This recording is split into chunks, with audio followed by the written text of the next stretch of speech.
ఉత్తరాంధ్ర అభివృద్ధిని చూసి ఓర్వలేక వైసీపీ నేతలు విమర్శలు చేస్తున్నారన్నారు ఎంపీ కలిశెట్టి అప్పలనాయుడు. విశాఖలో గూగుల్ డేటా సెంటర్ ద్వారా 2 లక్షల మందికి ఉపాధి లభిస్తుందని చెప్పారు.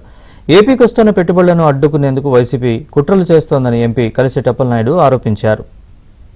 విశాఖపట్నంలో గూగుల్ డేటా సెంటర్ రావడం వల్ల విశాఖపట్నంతో పాటు ఉత్తరాంధ్ర అభివృద్ధి చెందుతుందనేటటువంటి మాటను కూటమి నేతలు చెప్తున్నారు. ఇదే నేపథ్యంలో దాదాపుగా గూగుల్ డేటా సెంటర్ ద్వారా 2 లక్షల మందికి డైరెక్ట్ ఇండైరెక్ట్ గా అక్కడ ఉపాధి అవకాశాలు లభిస్తాయనేటటువంటిది ప్రభుత్వం చెప్తున్నటువంటి. కానీ వైసీపీ నేతలు దీనికి భిన్నమైనటువంటి ఆరోపణలు చేస్తున్నారు. గూగుల్ డేటా సెంటర్ అనేటటువంటిది పెద్ద ఫేక్, ఇది ఒక గోడౌన్తో సమానమైనటువంటి పోల్చారు. ఈ నేపథ్యంలో మనతో పాటు అసలు వైసీపీ నేతలు చేస్తున్నటువంటి ఆరోపణలపై స్పందించడానికి టీడీపీ ఎంపీ కలిశెట్టి అప్పలనాయుడు గారు మనతో ఉన్నారు. మాట్లాడించే ప్రయత్నం చేద్దాం. వైసీపీ నేతలు అంటున్నారు ఇది మొత్తం చంద్రబాబు చేస్తున్నటువంటి మ్యాజిక్, దీనిలో ఏమీ లేదు అనేటటువంటి ఆరోపణ చేస్తున్నారు.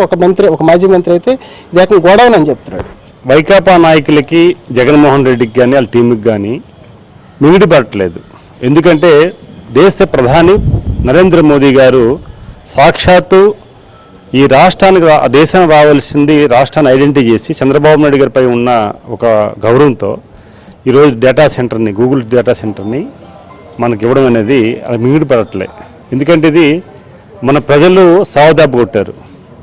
మళ్ళీ ప్రధానమంత్రి సహాయ సహకారాలతో అభివృద్ధి కార్యక్రమాలు చాలా జరిగిపోతున్న ఒక ఆలోచనతో వాళ్ళు ఏంటంటే ఆందోళనకు గురవుతున్నారు.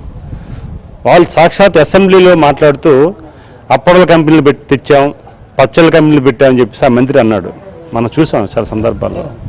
అలాగే ఈరోజు మేము తీసుకొచ్చే పెట్టుబడులు కానీ మా ముఖ్యమంత్రి గారు కానీ ఉప ముఖ్యమంత్రి గారు కానీ ఐటీ మంత్రి నారా లోకేష్ గారు కానీ తీసుకొచ్చి పెట్టుబడులు అసలు వాళ్ళకి దిమ్మ తిరిగే పరిస్థితి తీసుకొచ్చింది.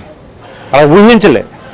ఎందుకంటే ఈరోజు 16 నెలల్లో పెట్టుబడులు తీసుకొచ్చే విధానాన్ని కానీ అది ఇంప్లిమెంట్ చేసే విధానం కానీ ఒక అమరావతి అభివృద్ధితో ఆగిపోతారు అనుకున్న రోజు నుంచి ఉత్తరాంధ్రని ఉత్తుత్తాంధ్ర చేసిన వైకాపాలని భవిష్యత్తులో ఉత్తరాంధ్ర అభివృద్ధి ఏంటో చేసి చూపించడానికి తీసుకున్న ఈ 16 నెలల చర్యల్లో భాగంగా ఈరోజు data centre, Google data centre. ఈ గూగుల్ డేటా సెంటరు రేపు కూడా మేము ఎన్నికలకు వెళ్తాం. మరొక 3.5 ఏళ్ళ తర్వాత ఎన్నికలకు వెళ్తాం.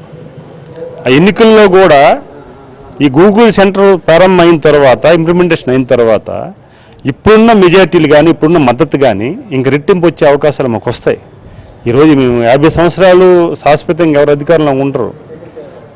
ప్రజాభిప్రాయాలు తీసుకోవాలి, ప్రజల ఆమోదం కూడా పొందాలి మరొక ఎలక్షన్కి వెళ్ళి. అయితే ఈరోజు మా చంద్రబాబు నాయుడు గారు కానీ ప్రభుత్వం కానీ తీసుకున్న నిర్ణయాలకి జగన్మోహన్ రెడ్డి ఏంటంటే ఏదో రకంగా ఆలోచనలు వాళ్ళు పేక్. ఈరోజు వాళ్ళు ఒక గుడానాన్ని సంబోధించారు. అదే జగన్మోహన్ రెడ్డి గతంలో అసెంబ్లీలో మాట్లాడుతూ ముఖ్యమంత్రి ఉండగా చాలా విషయాలు మాట్లాడాడు, అవమానకరమైన విషయాలు మాట్లాడాడు. ప్రజలందరూ కూడా గమనిస్తున్నారు. ప్రజలు బుద్ధి చెప్పారు, భవిష్యత్తు కూడా చెప్తారు. ఇంకా జరుగుతున్నటువంటి అభివృద్ధిని చూసి వారలేకనే వైసీపీ నేతలు లేనిపోయిన ఆరోపణలు చేస్తున్నారు అనేటువంటి మాటను టీడీపీ ఎంపీలు చెప్తున్నారు. కెమెరా పర్సన్ రమేష్తో రమేష్, ఏబిఎన్ ఆంధ్రజ్యోతి, శ్రీకాకుళం నుంచి.